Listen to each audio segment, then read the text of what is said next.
one more quick little bit of co-op design that I think a lot of people don't think about, that something I think about a lot. And that's, you want to be able to have players have a negative impact on each other, but not have a negative impact where you're a jerk, you're taking somebody down, right? So grenades that make it binary, right? You're standing up one moment, you're down the next, are kind of bad when they do damage to you.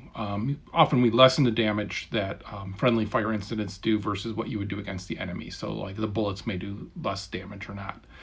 And so you have some element of that. In the Anacrusis, we turn off friendly fire unless you're in tensor mode.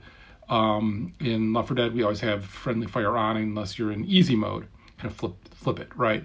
Because it's has its benefit and it has its negatives. It's back and forth. But there's one friendly fire or one way that one player can impact another that I'm always for. And that's fire, because fire's funny.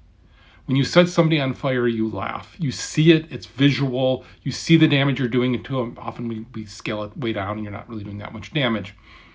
But it's a funny thing, and it gets people to talk. It gets people to laugh. It gets people to be like, dude, right? Like, so they'll yell at each other in a good way. And that's something you actually want in a co-op game. So often you will put elements like fire in, and it's not just because it's good, cool visual thing, but because it makes those conversations happen. It makes those interactions happen where they're both positive and negative, but in a really interesting way. And I think in co-op in particular, fire is one of my favorite things to use.